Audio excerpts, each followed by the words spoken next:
नमस्कार, मैं हूं आशुतोष श्रीवास्तव। आप देख रहे हैं न्यूज लाइन। आगे बढ़ने से पहले नजर डालते हैं आज की सुर्खियों पर।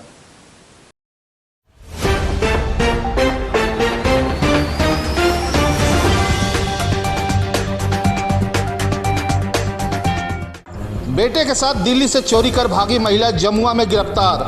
20 लाख का जेवरात बरामद। 1 माह पहले ही बेटे की हो चुकी है गिरफ्तारी। मां बेटे करते थे दिल्ली के एक व्यवसायी के घर काम। दिल्ली और जमुआ पुलिस की संयुक्त कार्रवाई से मिली सफलता। तीसरी के गुमकी बाजार में एक शख्स निकला कोरोना पॉजिटिव, ग्रामीण दहशत में। और शिक्षित महिला मुखिया ने दिलाया बुद्धू डी को सम्मान। राष्ट्रीय पंचायत सशक्तिकरण पुरस्कार 2021 को लेकर हुआ चयनित। पुरस्कार पाने की श्रेणी में झारखंड का पहला पंचायत बना बुद्धू डी। अब खबरें विस्तार से। दिल्ली के एक व्यवसायी के घर से सोने के जेवरात चोरी होने का पर्दाफाश शुक्रवार को हुआ। जमुआ थाना में एक प्रेस कॉन्फ्रेंस कर दिल्ली पुलिस के सब इंस्पेक्टर अशोक कुमार ने पूरे घटनाक्रम की जानकारी दी। जमुआ थाना पुलिस ने थाना क्षेत्र के बरवाडी गांव से 600 ग्राम सोने के साथ एक महिला को गिरफ्तार किया। बरवाडी गांव से जमुआ पुलिस के हत्थे चढ़ी प्रमीला देवी के पास से पुलिस ने करीब 20 लाख मूल्य के सोने के जेवर बरामद किए हैं, जिसे आरोपी महिला ने चोरी के बाद अपने घर पर छिपा रखी थी। इस मामले में आरोपी महिला के बेटे को 1 माह पहले निमिया घाट थाना क्षेत्र से गिरफ्तार किया गया था। जानकारी के अनुसार जनवरी माह में दिल्ली के वसंत विहार थाना इलाके के एक कारोबारी के घर से महिला व उसका बेटा बड़े पैमाने पर जेवरात की चोरी कर फरार हुआ था। घटना के बाद भुक्तभोगी कारोबारी ने वसंत विहार थाना में केस भी दर्ज कराया था। जांच के दौरान दिल्ली पुलिस को आरोपी मां बेटे को लेकर जानकारी मिली कि दोनों वसंत विहार इलाके के उसी कारोबारी के घर काम भी करते थे। काम के क्रम में दोनों मां बेटे को जनवरी माह में मौका मिलने के बाद कारोबारी के घर से बड़े पैमाने पर जेवरात की चोरी कर भागे थे। 23 फरवरी 2021 की सूचना थी पुलिस को। 23 फरवरी 2021 को हमने इमीडिएट एफआईआर लॉन्च की। एफआईआर लॉन्च करने के बाद शिकायतकर्ता का जैसे एलिगेशंस था उसके सर्वेंट पे, तो हमने इमीडिएट वहाँ से 23 तारीख को मूव किया और 25 तारीख को उनके सर्वेंट को उसके घर से अप्रॉक्स 100 किलोमीटर दूर उसकी मौसी के घर से अरेस्ट किया और उसने अपने कन्फेशन में एडमिट किया कि उसने वारदात को अंजाम दिया है।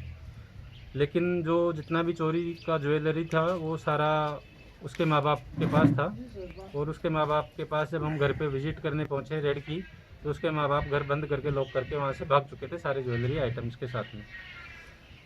उसके बाद हमने एक्यूज़ का 8 दिन का पीसी लिया अनिल का, और दौरान पीसी उसके फादर को हमने अरेस्ट किया बरवाड़ी से 10 मार्च को। 10 मार्च को अरेस्ट करने के बाद उसके निशानदेही पे 5 गोल्डन रिंग और एक चेन बरामद हुई। उसके बाद उसका भी अगेन पीसी लिया गया। उसने डिस्क्लोज किया कि रिमेनिंग आर्टिकल्स मेरी वाइफ के पास है और मेरी वाइफ मेरे ससुराल चुंगलों में लास्ट टाइम थी, लेकिन मैं अरेस्ट होने के बाद अब मैं वेयर अबाउट नहीं बता सकता।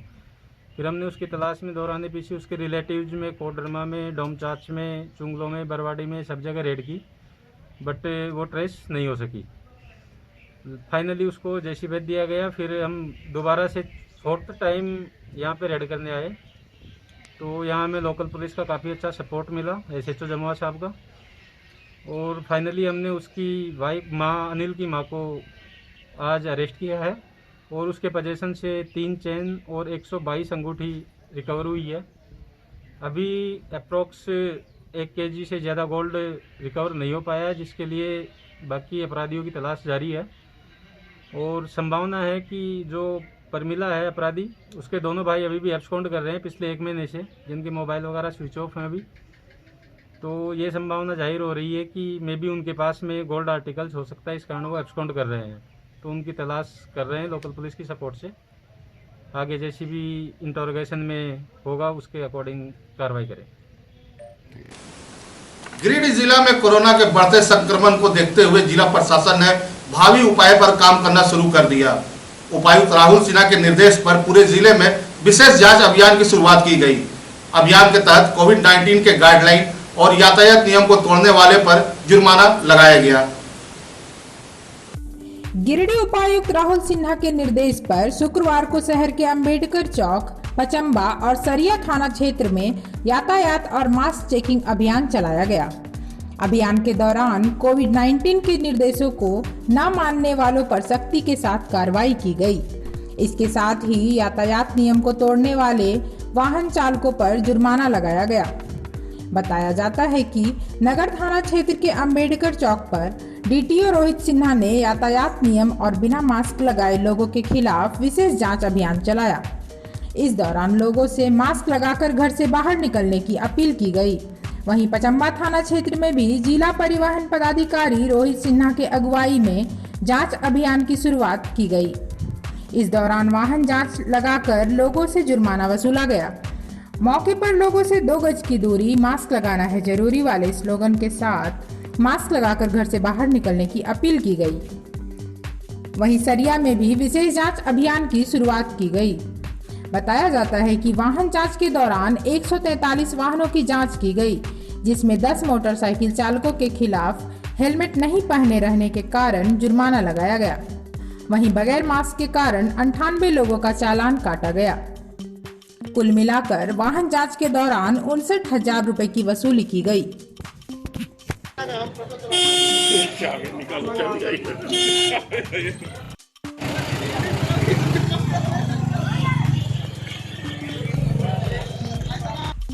ये देखिए, कोरोना का फिर से सेकेंड लहर चालू हो गया है। स्ट्रिक्ट इंस्ट्रक्शन दिया गया, अवेयरनेस भी दिया गया, लेकिन लोग मान नहीं रहे।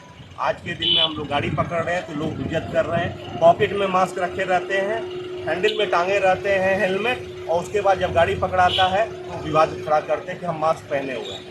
तो इसमें हम लोग कोई कॉम्प्रोमाइज़ नहीं करेंगे। हम लोग क्लीनर प्रोविजन भी दे रहे हैं और अवेयरनेस भी कर रहे हैं। टोटो चालक तक को भी हम लोग पकड़ रहे हैं, उन लोगों में भी अवेयरनेस दे रहे हैं कि भाई आप लोग ये कीजिए। अगर सारे लोगों को हम लोग पकड़ना स्टार्ट करेंगे तो थोड़ा दिक्कत होगा, लेकिन हम लोग का अवेयरनेस भी है, क्लीनर प्रोविजन भी है, जिसको स्ट्रिक्टली कर रहे हैं। आज में किसी को नहीं हम लोग बख्श रहे हैं, चाहे कहीं से भी कोई भी चीज़ आ रहा है। और आप लोग का सपोर्ट के बिना हम लोग ये सब नहीं कर सकते हैं। हमको लगता है जो काम हम कर रहे हैं इसमें आप लोग का भी सपोर्ट। यह अभियान से नाबालिग लोग हैं जो टोटो और ऑटो भी चला सब रहे हैं, चीज़ पर हम लोग कार्रवाई कर रहे हैं। इसी के लिए निकले, आज छुट्टी का दिन भी है, इसी काम के लिए निकले। हर दिन ये संभव नहीं हो सकता कि हम लोग को बहुत सारा काम रहता है, लेकिन बीच बीच में ये अभियान चलते रहता है। लोगों को खुद डिसिप्लिन होना होगा। कोई चीज़ ऐसा नहीं है कि अपने आप सब होएगा, लोग को भी डिसिप्लिन होना, उनको भी सहयोग करना होगा। Thank you.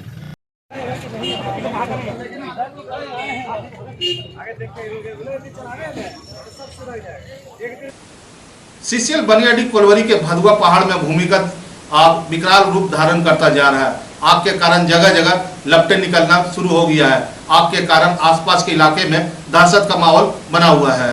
CCL Baniyadih colliery के भदुआ पहाड़ी इन दिनों आग की जद में है। अवैध कोयला खदान में लगी आग तेजी से फैलती जा रही है। हालांकि 2 दिन पहले ही दमकल विभाग ने आग पर काबू पाया था, लेकिन भूमिगत लगी आग के कारण यह फैलता जा रहा है। आग से आसपास के इलाकों में दहशत का माहौल बना हुआ है। यदि आग पर अंकुश नहीं लगाया गया तो आने वाले दिनों में यह आग बनियाडी के घनी आबादी वाले इलाके समेत मैगजीन हाउस तक पहुंच सकता है। बताया जाता है कि भूमिगत आग के कारण सीसीएल कंपनी के साथ साथ राज्य सरकार को भी काफी नुकसान हो रहा है। पिछले कई वर्षों से भदुआ पहाड़ी का एक बहुत बड़ा भूभाग आग की चपेट में है। धीरे धीरे यह आग घनी आबादी के साथ साथ बारूद घर मैगजीन की ओर बढ़ती जा रही है, जिसके कारण लोग दहशत में हैं।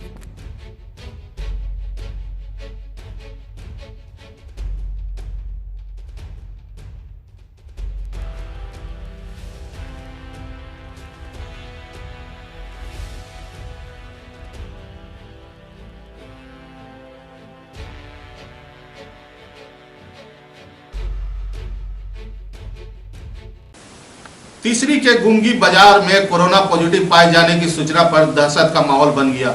मौके पर पहुंची प्रशासनिक अधिकारियों ने पीड़ित व्यक्ति को गिरिडीह अस्पताल पहुंचाया। इस दौरान स्वास्थ्य विभाग की टीम ने गुंगी से 50 लोगों का कोविड जांच हेतु सैंपल लिया। तीसरी प्रखंड के गुंगी बाजार में स्थित इलाहाबाद बैंक के पास एक व्यक्ति कोरोना पॉजिटिव आने से डर का माहौल बन गया है। पिछले साल 2020 में कोरोना संक्रमण की वजह से जनजीवन पूरी तरह अस्त व्यस्त हो गया था। ऐसे में इस वर्ष भी प्रखंड के गुमगी में कोरोना पॉजिटिव निकलने से पुलिस प्रशासन व स्वास्थ्य टीम तत्परता दिखाते हुए मौके पर पहुंचे और कोरोना संक्रमित मरीज को गिरिडीह आइसोलेशन अस्पताल कल्याण डी एम्बुलेंस से भेज दिया। कोरोना पॉजिटिव की सूचना मिलते ही बीडीओ सुनील प्रकाश, इंस्पेक्टर परमेश्वर लेयांगी, थाना प्रभारी पीकू प्रसाद, सब इंस्पेक्टर साधन कुमार, प्रभारी चिकित्सा पदाधिकारी डॉक्टर देवव्रत, रितेश कुमार, निर्मल कुमार, फौजदार गुमगी पहुंचे। बीडीओ श्री प्रकाश ने कहा कि स्थानीय मुखिया को निर्देश दी गई कि आसपास के क्षेत्र में सैनिटाइज करें और मास्क बिना पहने कोई भी व्यक्ति बाहर नहीं निकलने दिया जाए। स्वास्थ्य टीम ने गुमगी से 50 संदिग्ध लोगों का कोविड जांच हेतु सैंपल लिया गया। तो कहाँ पढ़ते थे आप? अरे बाबा, कैसे कौन क्लास में? आवेदन आप ही दिए थे जी? कब आए आप? 5 दिन पहले, 5 दिन हो गया। तो आप कहाँ जांच करने दिए थे आप अपना सैंपल?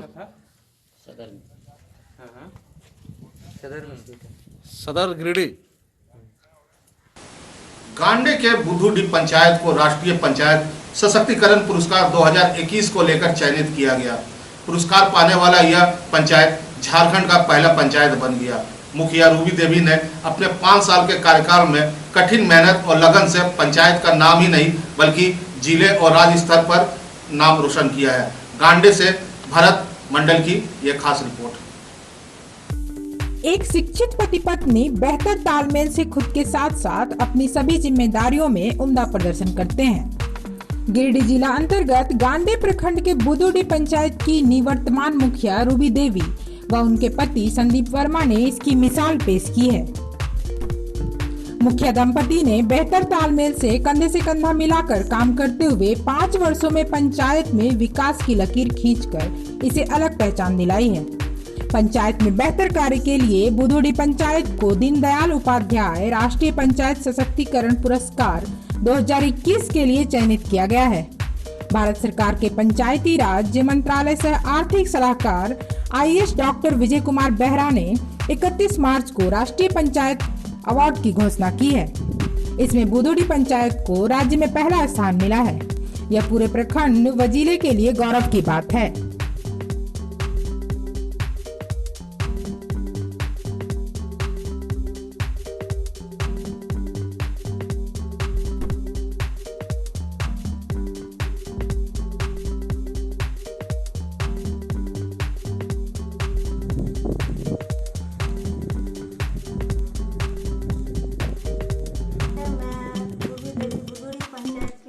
सह प्रधान।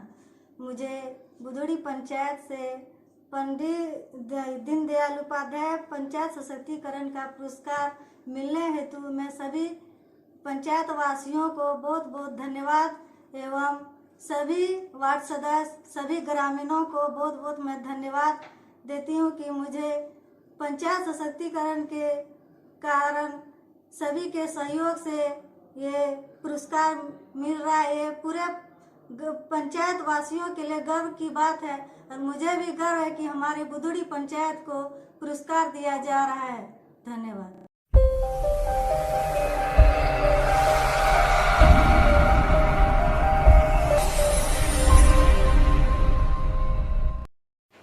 आगामी 9 अप्रैल को अधिवक्ता संघ का चुनाव है और चुनाव को लेकर सरगर्मी काफी तेज हो गई है।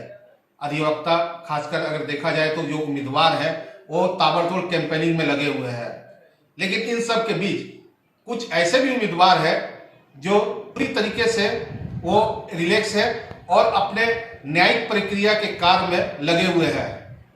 उनमें से एक है अधिवक्ता संघ के महासचिव 2 बार रह चुके चुनुकांत जी। आज उनसे बात करते हैं कि क्या है। चुनू जी, आपका स्वागत है न्यूज़9 में। धन्यवाद आपका। अमूमन देखा जा रहा है कि प्राय उम्मीदवार जो है वो लगातार कैंपेनिंग में लगे हुए, स्कूटनी भी हो गई है, नाम वापसी भी हो गया है और लगभग विभिन्न पदों के लिए 55 उम्मीदवार चुनाव मैदान में है और सभी कैंपेनिंग में लगे हुए हैं। और आपको हम देख रहे हैं कि न्यायिक प्रक्रिया कार्य में आप लगे हुए हैं और कैंपेनिंग भी आप नहीं कर रहे हैं, क्या कारण है? नहीं, देखिए 2 चीज़ हम इसमें स्पष्ट करना चाहते हैं। कि एक वकील के लिए तो सबसे पहले उसका जो अपने क्लाइंट के प्रति जिम्मेवारी है वो उसका ये प्राइम ड्यूटी बनता है। आप मेरे दफ्तर में हैं, निश्चित रूप से वकील अपने दफ्तर में अपने मुवक्किल का काम करेगा। ये मेरी पहली ड्यूटी बनती है जिसके लिए हम वकालत शुरू किए। जहाँ तक आप आश्वस्त बोल रहे हैं तो ये हम आपकी बात से पूरी तरह से सहमत भी हैं और थोड़ी बात जो अलग है वो हम आपको बताएंगे। आश्वस्त इसलिए है कि आपने जैसा कहा कि लोग भाग दौड़ कर रहे हैं, जा रहे हैं, तो ये अधिवक्ता का चुनाव है, कोई राजनीतिक दल का चुनाव नहीं है। इसको समझना पड़ेगा। हम लोग 365 दिन रहते हैं और जो वर्किंग डे है हम लोग साथ काम करते हैं। मतलब मैक्सिमम समय जो होता है कि अधिवक्ता अपने अधिवक्ता और लिटिगेंट्स के साथ रहता है। तो लोग यहाँ एक दूसरे को भली भांति जानते हैं कि भाई कौन आदमी किसके लिए क्या जिम्मेवारी के साथ काम करेगा, किसके पास क्या विजन है, किसने काम किया है, किसने काम को करना है, ये लोग पूरी तरह से जानते हैं। रह गया थोड़ी बहुत जो चुनाव छोटा हो या बड़ा हो, चुनाव की अपनी एक प्रक्रिया होती है जिसके तहत जो उम्मीदवार होते हैं वो ये सुनिश्चित करना चाहते हैं कि उनका जो विजन है, वो जो चाहते हैं, वो बात अपने वोटर्स तक, अपने फॉलोअर्स तक पहुंचाएं। ये सब लोग करते हैं और मैं भी इससे किनारे नहीं हूँ। ठीक है, जो काम है वो कर रहे हैं, लेकिन हम वकील के बीच जा रहे हैं। वकील के बीच जाने के पीछे मेरा एकमात्र मकसद है कि हम उन तक पहुंच करके उनके सुख दुख का सूचना एकत्रित करते हैं कि हमारे साथी कहाँ रह रहे हैं, कैसे रह रहे हैं, किस तरह से है। उनको अगर कहीं कोई बात है, उनसे हमारी कोई अपेक्षा है तो हम उसको जानें। कोर्ट में जब हम लोग काम करते हैं तो लोग अपने अपने काम में व्यस्त रहते हैं, लेकिन मतदान के ही जरिए सही हम जब उनसे मिलने जाते हैं तो उनके घर में उनके परिवार के लोग कैसे हैं, उनकी व्यक्तिगत क्या समस्या है, व्यक्तिगत क्या उपलब्धि है, ये तमाम चीज़ें हैं जो हम उनके घर के पास जाते हैं, उनसे मिलने जाते हैं, तो ये हम लोग उससे रूबरू होते हैं। उसका कई लाभ मिलता है। कई बार जो हम अधिवक्ताओं के लिए कोई योजना बनाना चाहते हैं तो अभी हम लोग जब मिल रहे हैं तो कई अच्छे अच्छे सुझाव हमको मिल रहे हैं, ये काम हमको करना चाहिए, ये हम महसूस कर रहे हैं। तो एक योजना जब आप बनाते हैं किसी की, कार्य योजना बनाने में लोगों का साथ, लोगों का सुझाव, लोगों का शिकायत, आप देखते होंगे कि कई बार अमूमन लोग को जब शिकायत फेस करना पड़ता है तो भड़क जाता है, उनको अच्छा नहीं लगता है। लेकिन मैं वैसे तमाम अधिवक्ताओं का बहुत स्वागत करता हूं जो शिकायत के रूप में ही सही एक विजन देने का काम करते हैं। तो ये एक सतत प्रक्रिया है जो चलते रहता है। जैसे विकास एक सतत प्रक्रिया है तो लोगों के साथ संबंध भी एक सतत प्रक्रिया है, चलते रहता है, अनवरत चलता है। जब आप उसके बीच जाते हैं तो वो आपको भी समझता है। इसलिए ऐसा नहीं कि मैं पूरी तरह से आश्वस्त हूँ और मैं घर पे हूँ। मैं आज भी लोगों से मिलने के लिए गया था, कल शाम में भी लोगों से मिला हूँ जा करके, और कोशिश करता हूँ कि सारे लोगों के साथ मिलूँ, उनसे बात करूँ। व्यावहारिक रूप से ये संभव नहीं है। करीब 1000 लोगों का मेरा परिवार है, अधिवक्ता करीब 900 कुछ हैं, फिर हमारे एडवोकेट क्लर्क्स हैं, तो इतना मिला जुला करके करीब 1500 लोग का परिवार है मेरा। तो उनसे मिलने का तो कई बार छूट जाते हैं लोग, तो उनसे कोर्ट में मिल लेते हैं लोग, लेकिन मेरी पहली प्राथमिकता है कि हम उनसे उनके आवास पर मिलें, उनसे जा कर के मिलें, ताकि हम उनको समझें और वो हमारे लिए कुछ बेहतर बता सकें। आप 2 बार महासचिव पद पर रह चुके हैं और अधिवक्ताओं के मान सम्मान और प्रतिष्ठा के लिए हमेशा वो संघर्ष भी किए, और देखा जाए तो बार एसोसिएशन के विकास के लिए भी जो है लगातार जो है आप प्रयास भी पिछले 2 बार से आप कर रहे हैं और एक लंबी लकीर भी खींच ली है। इस बार जो है जो चुनाव है, इस बार आपका विकास का जो विजन जो है, जो आपने जो विकास जो लकीर जो खींची है, वो लकीर और लंबी हो और बार का और विकास हो, इसके लिए आपके पास क्या प्लानिंग है? नहीं, देखिए आपने बिल्कुल सही कहा और हम अभी पहले भी आपको बता रहे थे कि विकास एक सतत प्रक्रिया है। जैसे कुछ दिन पहले हमारी आबादी कम थी तो हमारे लिए लोगों के पास बैठने का जो जगह था और वो काफ़ी था, लोग आराम से बैठ रहे थे। मेरी आबादी बढ़ी है तो कुछ चीज़ें हमारे लिए कम पड़ रही हैं। अभी जो बार एसोसिएशन का जो आप कैंपस देख रहे हैं, निसंदेह उतने बड़े जगह पर उतना बड़ा भूखंड हमारे लिए है, लेकिन उसका एक बेहतर प्लानिंग नहीं हो पाया। उस समय जो जरूरत थी उसके मुताबिक वो माकूल था, लेकिन फ्यूचर को देख करके कुछ प्लान अभी करना है, जिसमें हमने एक योजना बनाई है। हमने अपने लोगों से कहा है और हम साथ मांग रहे हैं, सहयोग मांग रहे हैं। हम चाहते हैं कि जो हमारा वकालत खाना है उसको हम G+5 के रूप में कन्वर्ट कर दें। ये अगर हो जाता है, वो 28,000 वर्ग फुट का मेरा जगह है, अगर उसको हम G+5 में तब्दील कर दें, आप देखते होंगे कि पार्किंग एक बड़ा इशू है, पूरा सड़क जाम हो जाता है, कई बार दुर्घटना की संभावना होती है, हमारे जो सीनियर लॉयर्स हैं उनको आने जाने में दिक्कत है, कई बार हम देखते हैं। तो ये संकट तभी दूर होगा जब हम वकील्स को रखने का प्रॉपर जगह दे सकें। ये तभी होगा जब हम ग्राउंड फ्लोर पर अंडरग्राउंड पार्किंग की व्यवस्था करें। और 5 फ्लोर बनाने के पीछे जो मेरा मकसद है वो ये है कि 56,000 स्क्वायर फुट जगह हम अधिवक्ताओं को बैठने के लिए देना चाहते हैं। और ये व्यवस्था हम अगर कर पाए तो अगले 50 साल से ज़्यादा समय तक जगह की कमी नहीं होगी। हम समझते हैं 100 साल तक हम उसको कवर कर लेंगे अगर वो जगह हम उसको कर लेते हैं। बाकी 3 फ्लोर को हम कमर्शियल कॉम्प्लेक्स के रूप में अगर हम उसको देते हैं तो हमारे लिए रेवेन्यू भी एक बड़ा पार्ट हो जाएगा। रेवेन्यू इसलिए एक इम्पॉर्टेंट फैक्टर है, हम आपको बताना चाहते हैं आपके माध्यम से लोगों को और अपने अधिवक्ता साथियों को, इस 2 साल में 24 लोगों की डेथ हुई। हमारे यहाँ प्रोविजन है, हम डेथ के समय में उनको कुछ सहयोग मुहैया कराते हैं, लेकिन मैं मानता हूं कि जो सहयोग की राशि है वो नाकाफी है। एक कमाऊ सदस्य जब चला जाता है घर से तो उसके घर के पीछे जो संकट का एक बड़ा पहाड़ फूटता है, उसमें अर्थ एक सहयोग का सबल बनने का एक बड़ा रास्ता है।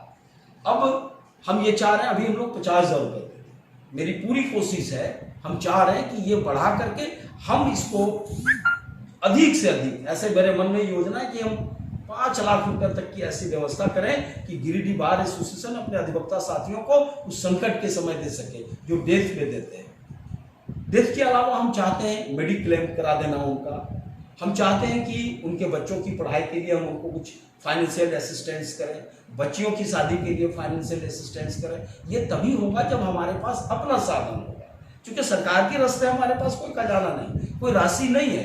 तो वो 3 फ्लोर जिसको हम बोल रहे हैं वो करीब करीब 70,000 स्क्वायर फुट, 65,000 स्क्वायर फुट जो बचता है, वो अगर उसको कमर्शियल रूप में हम उपयोग करने लगे तो एक भारी मात्रा में रेवेन्यू गिरिडीह बार एसोसिएशन को मिल सकता है। और मैं जिन चीज़ों का जिक्र किया हूँ उसको उसी रास्ते से, उसी साधन से हम उसको ठीक कर सकते हैं। और हमारी पूरी कोशिश है कि हम उसको करेंगे, करना चाहते हैं।